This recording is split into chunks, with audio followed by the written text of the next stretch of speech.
Toujours dans votre actu du jour du mardi 3 octobre 2023 ginnaaw loolu dañuy dem fële ki nga xamante ni mooy Moundiaye Cissé bokk ci société civile bi jiite ONG boobu ñu dippee 3D mais ngi xamal ni que daal il est prématuré de dire que Sonko est inéligible dana daal teel na pour que ñu xamal ni que Ousmane Sonko bi il est inéligible maanaam mënul bokk ci élection 2024 yi mënul doon candidat ki ko xam ne nag du kenn ku dul ki nga xamante ni mooy Moundiaye Cissé bokk ci li nga xamante ni mooy société civile ba noppi di diriger ONG boobu ñu dippee ONG 3D ginnaaw bi ñu ko invité ci émission Sen TV kii di Moundiaye Cissé di directeur exécutif ONG 3D déclaré na qu'il est prématuré de dire que Ousmane Sonko est inéligible ou pas. C'est le Conseil constitutionnel seul qui est habilité à se prononcer pour dire qu'il est inéligible ou pas loolu daal la ñu kii nga xamante ni mooy Moundiaye Cissé xamal nañu ko nee na kii di Ousmane Sonko dafa teel trop ñu xamal ni que askan bi que dafa inéligible perte na ay droits civiques am maanaam mënul woote mënuñu ko wooteel mënul fal mënul folli ba tey suñu sukkandikoo ci biir Moundiaye Cissé mi ngi xamal ni que kenn rek moo habilité pour wax loolu muy conseil constitutionnel kon donc dañuy xaar ba conseil constitutionnel yéey wala yàbbi ci loolu ñu soog ci wax en tout cas mi ngi xamal toujours daal ba tey jii nee nañu maintenant ajoute-t-il ce qu'il faut dire c'est qu'en l'état actuel des choses il y a une notification de radiation d'Ousmane Sonko sur les listes électorales. La conséquence logique serait son éligibilité si on se base sur l'article L121 du Code pénal électoral et l'article 57 du Code électoral qui stipule pour que être candidat, il faut d'abord être électeur. Donc, article 57 et l'article 121 énumérés des 10 conditions. Dans les conditions, là, il y a à la photocopie des cartes d'électeur et de la carte d'identité biométrique faisant office de carte d'électeur. Ce qui peut se passer, quoi savoir Moundiaye Cissé, c'est que même s'il dépose qu'un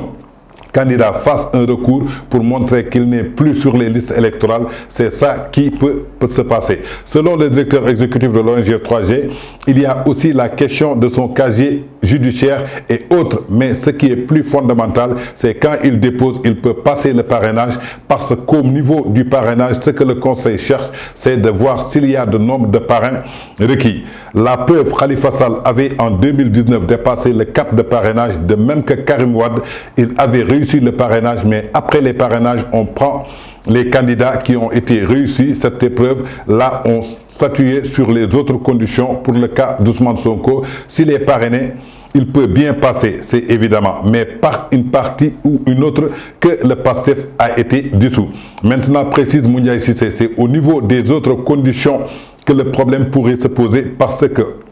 qu'un candidat, que ce soit de Benno ou une autre, peut faire un recours pour dire qu'il n'est plus sur la liste et le prouver avec la notification de radiation dont il fait l'objet. C'est pourquoi, si les partisans de Sonko doivent poser des actes, c'est d'aller dans le sens d'attaquer la décision de radiation à la justice au niveau de la Cour suprême parce que c'est une décision administrative. Pour étayer ces arguments, Moundiaye Cissé rappelait le cas Karim Wade, dont la demande d'inscription sur la liste électorale pour la présidentielle de 2019 avait été rejetée. Cela fait partie des raisons pour lesquelles sa candidature n'avait pas été validée en 2019. Bataille Moundiaye Cissé mi ngi xamal ni que suñu sukkandikoo ci kaw Ousmane Sonko mi ngi expliqué kii di directeur ONG 3G nee na mën na jàll étape bi nga xamante ni mooy étape parrainage yi.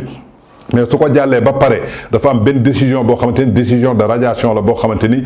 opéré nañ ko jëm ci wàllu Ousmane Sonko ci liste électorale yi maanaam autorités yi rek ñoom ñoo disposer benn candidature xamal ni que s'il peut avoir un recours ndaxte mën na am recours pour dire qu'il n'est pas sur la liste des la liste électorale avec des preuves. En tout cas daal kii di Moundiaye Cissé mi ngi xamal ni que daal lii di kaawu Ousmane Sonko c'est très prématuré pour que ñu prononcer wu que candidature am mënul nekk il n'est plus éligible ki ci mën a habilité pour wax ci mooy conseil constitutionnel mën na jàll parrainage yi parce que liste parrainage mën na ko def jàll parrainage yi pare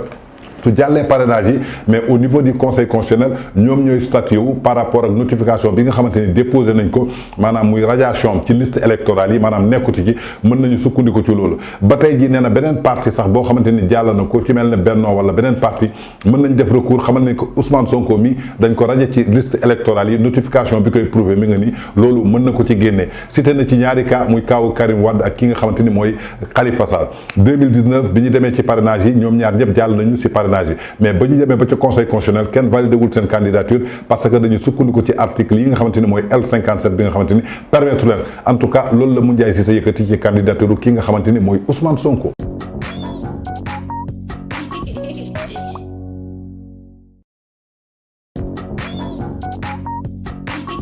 Thank you.